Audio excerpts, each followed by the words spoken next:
So the sovereign man hesitates to tell people he's a Christian because he defines it differently than most Christians and non-Christians. He would rather avoid conventional labels, so he might say he has a relationship with God or he's a follower of Christ, something like that instead. The potential weakness is he can be evasive or non-committal frequently, and he needlessly makes conversation difficult on these things. Exo alpha beta. This man operates outside society's alpha beta hierarchy. He wants to avoid both extremes of being an aggressive, controlling alpha and a cowardly, compliant beta.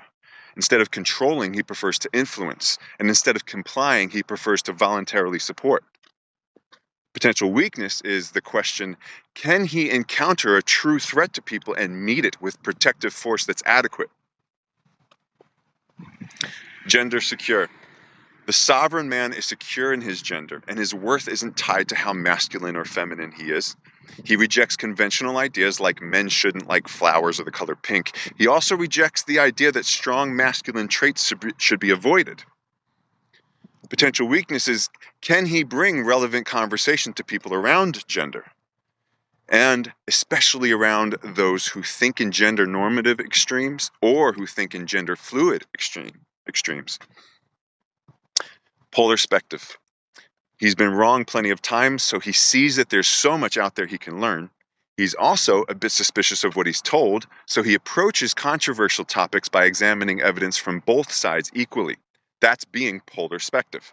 He seeks truth, not biased allegiance to a side. Potential weaknesses, does he vacillate and never land on a stance that he's willing to take on a single thing? Lone Ranger. Seeing others rush to extremes and closed tribes, the sovereign man naturally ends up a Lone Ranger out there who's in the middle and hard to label.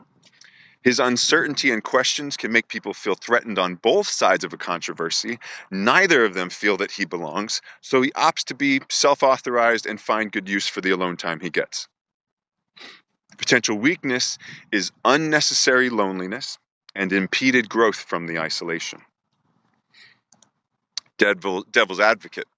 When someone makes an extremely closed-minded and one-sided statement to him, he feels the urge to make them aware of the evidence for the other side's argument.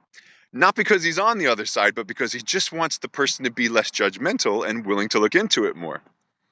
The potential weakness is 1, he can be argumentative. 2, he can easily focus on challenging someone's viewpoint only and neglect sharing his own.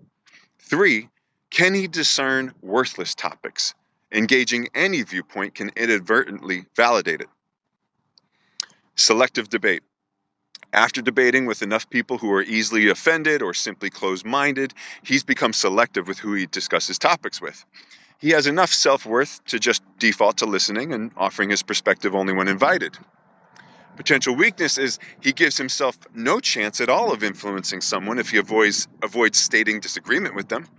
Additionally, the bystanders of debates are often tippable, so he loses them too. Negotiable empath. He can step into anyone's shoes and see life through their eyes, but his ability to validate and relate deeply can make it easy to justify others' poor behavior and difficult to stand firm and set boundaries when needed. The weakness there is redundant. Half rebel. He dares to challenge authority and wonders if the very notion of authority is a delusion sanctioned by society. He has high respect for experts, but he can't just blindly trust what a scientist, politician, or pastor says. He's deeply aware of humankind's brokenness as well as his own, so he proceeds cautiously. Potential weaknesses. Does his suspicions and conspiracy theories make him too disconnected from reality or impair his judgment? If a certain opinion looked common, would he avoid agreeing with it only because he's addicted to being above everyone? There's 8 additional traits that I won't go into here, but we cover them in the group. We work on them in the group extensively. But let's talk about who the group is for, the Sovereign Man group. I'll tell you who it's not for.